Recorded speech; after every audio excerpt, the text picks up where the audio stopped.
احرام کی حالت میں بعض اوقات جو ہے وہ مسجد کے اندر جانا پڑتا ہے، نماز کے لیے آنا پڑتا ہے، تو اگر منہ میں بو ہو گئی ہے تو پھر تو مسواک سنت موقدہ ہوگی کہ اس کو اچھی طریقے سے منہ کو صاف کرے، اس میں کوئی حرج نہیں ہے۔ میل چھڑانے سے منع کیا گیا ہے کہ میل نہ چھڑائے، قصدن میل چھڑانے سے منع کیا گیا، باقی یہ کہ وہ مسواک کرتا ہے تو اس میں کوئی حرج نہیں ہے، مسواک کر سکتا ہے وہ۔ مدنی چینل کے ناظرین، یقیناً حج کے ایام قریب آ رہے ہیں اور فلائٹس بھی شروع ہو چکی ہیں، تو رفیق الحرمین امیر اہل سنت کی بہت معنی تصنیف ہے، اس کو آپ حاصل کر لیجئے، انشاءاللہ عز و جل مزید جو ہے اس حوالے سے معلومات آپ کو حاصل ہوگی۔ جی مزید ویڈیو سوال دیجئے۔ My name is Zaid Atari from Manchester. What is the reality of Nazar Bad? جی نظر بد کے حوالے سے کیا فرمائیں گے؟ نظر بد کی حقیقت ہے، اور نظر بد کے بارے میں احادیث طیبہ موجود ہیں کہ نظر حق ہے، اور نظر انسان کو قبر تک اور اونٹ کو دیگچی تک پہنچا دیتی ہے۔ یہ احادیث موجود ہیں، یہ نظر لگتی ہے جس کی وجہ سے اونٹ بیمار ہو کے پھر اس کو ذبح کر دیا جاتا ہے۔ اسی طرح انسان کو بعض اوقات ایسی نظر لگتی ہے کہ اس کو قبر تک جانا ہو، یعنی اس کو مر جاتا ہے اور وہ قبر میں اتار دیا جاتا ہے۔ یہ تو احادیث ہیں، اور ایک بہت بڑی تعداد حدیث کے مطابق جن کی موت واقع ہوتی ہے وہ نظر کی وجہ سے بھی ہوتی ہے۔ تو نظر لگ جانا یہ حق ہے۔ اس کی تدابیر بھی احادیث طیبہ کے اندر موجود ہیں۔ قرآن کی آیت وَإِن يَكَادُ الَّذِينَ كَفَرُوا لَيُزْلِقُونَكَ بِأَبْصَارِهِمْ لَمَّا سَمِعُوا الذِّكْرَ وَيَقُولُونَ إِنَّهُ لَمَجْنُونٌ وَمَا هُوَ إِلَّا ذِكْرٌ لِلْعَالَمِينَ۔ یہ نظر بد کے لیے ہے، اور اس کے اندر تذکرہ بھی نظر کا موجود ہے کہ نظر سے محفوظ رہنے کے لیے یہ آیت پڑھی جاتی ہیں۔ اس کے علاوہ بہت سارے عملیات ہوتے ہیں کہ جو نظر بد اتارنے کے لیے ہوتے ہیں، کسی کو نظر لگ جائے تو نظر بہرحال حق ہے، اور نظر بعض اوقات اپنوں ہی کی لگ جاتی ہے، محبت شفقت کی وجہ سے لگ جاتی ہے، کسی سے جو ہے وہ کسی کے اوپر رشک آنے کی وجہ سے لگ جاتی ہے۔ اسی لیے یہ کہا گیا کہ کوئی چیز جب پسند آئے تو اس وقت پھر اس کو دیکھ کر ماشاء اللہ تبارک اللہ یہ کہہ لینا چاہیے، تو اس سے وہ سامنے والا جو شخص ہے وہ محفوظ رہے گا۔ اچھا، یہ جیسے نظر کے حوالے سے تو آپ نے ارشاد فرمایا کہ یہ حق ہے، اور روایت اور آیت بھی آپ نے تلاوت فرمائی، لیکن بعض اوقات انسان پر جب آزمائشیں آتی ہیں، تکلیفیں آتی ہیں، تو وہ سارے معاملات کو اسی طرف لے جاتے ہیں کہ بھئی کسی نے کچھ کر دیا ہوگا، یہ ہو گیا ہو، حالانکہ قرآن کے اندر یہ بھی ہے کہ جو تمہیں تکلیف پہنچی مفہوم اس سبب سے جو تمہارے ہاتھوں نے کمایا، تو اس حوالے سے کیا آپ ذہن بنائیں گے؟ دیکھیں، یہ کر دیا تو ایک الگ چیز ہو جاتی ہے، یعنی عملیات کروا دیے یا جادو کروا دیا کر دیا۔ نظر کا ایک الگ معاملہ ہے۔ نظر تو دیکھیں، باپ کی بیٹے کو، بیٹے کی باپ کو، خود اپنی نظر بھی بعض اوقات ہو سکتا ہے کہ بندے کو لگ جائے، تو نظر ایک الگ چیز ہے۔ باقی رہا عملیات وغیرہ کا معاملہ اور دیگر معاملات، تو دیکھیں وہ بھی حق ہیں اپنی جگہ پر، کہ ان چیزوں کا ثبوت بھی شریعت مطہرہ سے ہے، ان کا انکار نہیں کیا جا سکتا، لیکن اس کا مطلب یہ نہیں ہے کہ ہر کام اسی کے اوپر آپ ڈال کے ہاتھ پہ ہاتھ رکھ کے بیٹھ جائیں۔ اپنی کوتاہیوں کو بندے کو دیکھنا چاہیے، جو رکاوٹیں موجود ہیں ان کو دور کرنے کی بندے کو کوشش کرنی چاہیے، یہ معاملات اس کو کرنے چاہیے۔ ہر معاملہ اس طرح اس کے اوپر ڈال دینا یہ کوئی اس کا قائل بھی نہیں ہے، اور اس کو ایسا کرنے والے سے لوگ مطمئن بھی نہیں ہوتے، اس کو بیوقوفی کہتے ہیں کہ ہر معاملے کو جادو کے اوپر فلاں چیز کے اوپر ڈال دیتا ہے۔ تو بہرحال یہ چیزیں ہیں حق، لیکن اس کا مطلب یہ نہیں کہ ہر کام اسی طرح ہوتا ہو، دونوں کے درمیان توازن یہ رکھنا چاہیے، اپنے معاملات کو حل کرنے کی کوشش کرنی چاہیے، بندے کو تعویذات وغیرہ بھی اختیار کرنے چاہیے، لیکن دنیاوی جو دیگر معاملات ہیں ان کو بھی اختیار کرنا چاہیے۔ ٹھیک ہے۔ حضور یہ ارشاد فرمائیں کہ جو جمعے کی نماز ہے تو خواتین جو ہیں ان پر کتنی رکعتیں ہیں SMS موصولو ہمیں، اور نیت کیا کریں گی وہ اس کی؟ جو اسلامی بہنیں ہیں ان کے اوپر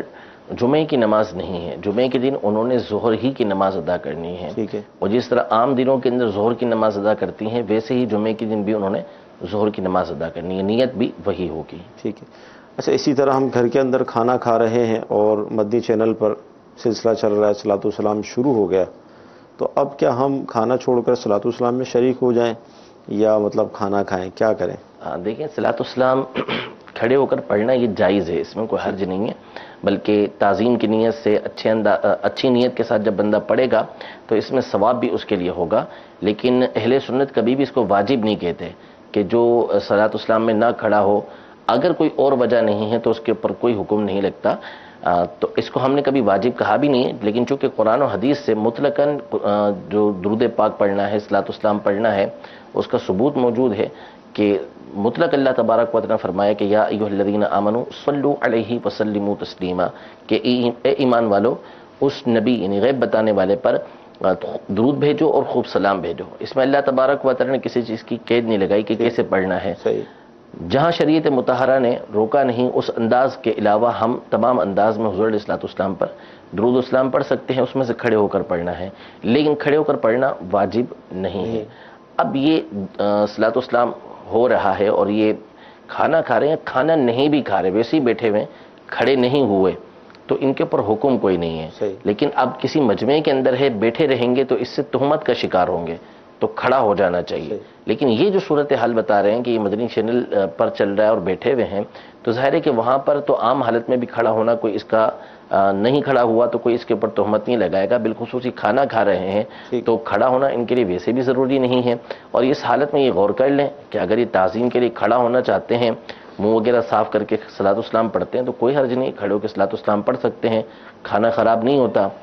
کھڑے ہو کے صلاۃ والسلام پڑھ لیا کوئی مسئلہ نہیں ہے۔ لیکن بیٹھ کے کھانا کھاتے رہے، صلاۃ والسلام سنتے رہے تو بھی ان کے اوپر کوئی حکم نہیں ہے، بالکل جائز ہے یہ۔ جی اگلی کال لیں گے۔ سوال یہ ہے میرا کہ میں کام 1 نمبر کرتا ہوں تو مجھے اس کا مارکیٹ میں اچھا رسپانس نہیں ملتا، کام میرا نہیں چلتا، ٹھیک ہے۔ دکاندار بولتے ہیں کہ اس پہ 2 نمبری کرو، آپ سے گزارا ہے کہ اس کے مسئلے کا حل مجھے بتا دیں کہ میرا کام صحیح چلے اور میں 2 نمبری بھی نہیں کروں۔ السلام علیکم رحمۃ اللہ وبرکاتہ۔ وعلیکم السلام ورحمۃ اللہ وبرکاتہ۔ جس طرح یہ عام ہے کہ جب تک جھوٹ نہیں بولیں گے تو مارکیٹ میں کام نہیں کر سکتے، کیا فرمائیں گے؟ دیکھیں اس میں جیسا ہی کہہ رہے ہیں نا کہ وہ لوگ کہتے ہیں کہ 2 نمبر ہی کرو، وہ وجہ یہ کہ ان کے ریٹ ظاہر ہے کہ جب 1 نمبر کام کر رہے ہیں تو کچھ زیادہ ہوں گے۔ تو بہرحال شرعی اعتبار سے پہلا حکم تو یہی ہے کہ اس کی اجازت تو ہے نہیں کہ یہ دھوکہ دہی کریں یا جو اس طرح کا کام کریں کہ جس کی وجہ سے لوگوں کو غلط چیز پہنچے۔ تو جو صحیح کر رہے ہیں وہ صحیح کرتے رہیں یہ۔ باقی امیر علیہ سنت اس حوالے سے بڑی خوبصورت بات ارشاد فرماتے ہیں کہ بندے کا اس سے اعتماد قائم ہو جاتا ہے۔ ابھی بھلے کہ اس طرح ہو رہا ہے، شروع میں پریشانی ہو رہی ہے، لیکن جب مسلسل ایک چیز یہ اچھی سے اچھی دیتے رہیں گے تو ان کا آہستہ آہستہ اعتماد قائم ہو جائے گا۔ تو اس لیے اللہ تبارک و تعالی رزق کا کفیل ہے، ہمیں اس نے دھوکہ دہی سے منع کیا ہے کہ ہم نے اس کے حبیب صلی اللہ علیہ وسلم نے منع کیا ہے، تو ہم نے دھوکہ کسی کو دینا نہیں ہے، شریعت مطہرہ کے حکم پر عمل کرنا ہے۔ جو کام آپ کر رہے ہیں صحیح طریقے سے کر رہے ہیں ویسے ہی کرتے رہیں، انشاءاللہ تبارک و تعالی اللہ تبارک و تعالی آپ کے کام میں برکت دے گا۔ جی اگلی کال۔ اہل سنت میں میرا سوال یہ ہے کہ اگر کوئی شخص یہ کہے کہ اگر تم اللہ کا حکم نہیں مانو گے تو اللہ کو کتنا برا لگے گا، یہ جملہ کہنا کیسا ہے؟ السلام علیکم ورحمۃ اللہ وبرکاتہ۔ وعلیکم السلام ورحمۃ اللہ وبرکاتہ۔ جی دیکھیں جو مفہوم جملے کا ہے وہ تو ٹھیک ہے، وہ یوں اس کا مفہوم بن سکتا ہے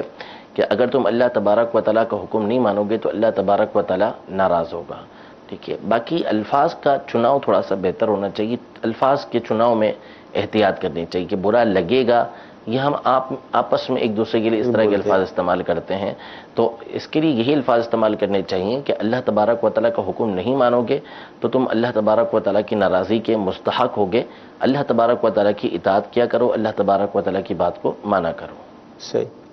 اچھا ایسے میں بڑا اچھا موصول ہوا کہ جو ختم قرآن کرتے ہیں پڑھتے ہیں سجدہ تلاوت آتے ہیں، اب وہ بعض اوقات کرتے ہیں کبھی نہیں کرتے، اور ختم قرآن کافی مرتبہ کیا، اب یہ یاد نہ رہا کہ کتنے مجھ پر سجدہ تلاوت ہیں، تو اب وہ کیا کریں؟ ظن غالب کرنا پڑے گا۔ بہتر یہی ہے کہ بندے کا وضو ہو اور وقت مکروہ نہ ہو، تو جیسے ہی سجدہ تلاوت آیا ہے چلتے چلتے پڑھ رہا ہے تو یا قرآن شریف کھلا ہوا ہے ویسے ہی پڑھ رہا ہے وہ سامنے رکھ کے، تو اس کو سجدہ تلاوت اسی وقت کر لینا چاہیے۔ تاخیر کرنا یہ مکروہ تنزیہ ہے، ناپسندیدہ ہے بغیر کسی عذر کے، تو اس لیے فوری سجدہ تلاوت کر لینا چاہیے۔ لیکن ابھی بہت سارے پڑھ لیے اور سجدہ تلاوت نہیں کیا تو ظن غالب کریں کہ زیادہ سے زیادہ کتنے ہو سکتے ہیں، جو جتنے زیادہ ہو سکتے ہیں اتنے زیادہ سجدے وہ ادا کر لیں۔ مدنی چینل کے ناظرین، جامعۃ المدینہ کے طلباء کرام بھی ہمارے ساتھ سلسلے میں ہوتے ہیں، آئیے دیکھتے ہیں کہ یہ کیا سوال کر رہے ہیں۔ السلام علیکم ورحمۃ اللہ وبرکاتہ۔ وعلیکم السلام ورحمۃ اللہ وبرکاتہ۔ مفتی صاحب کی بارگاہ میں عرض ہے کہ کیا نمازی اپنے سامنے سے گزرنے والے کو روک سکتا ہے؟ برائے کرم وضاحت فرما دیجیے۔ جی اول تو دیکھیں اس میں حکم یہی ہے کہ بندہ ایسے مقام پہ نماز پڑھے کہ جہاں پہ سترا ہو، صحیح، تاکہ سترے کے ذریعے معلوم ہو جائے سامنے والے کو کہ یہاں پہ نمازی نماز پڑھ رہا ہے اور وہ اس سترے کی وجہ سے اس کے آگے سے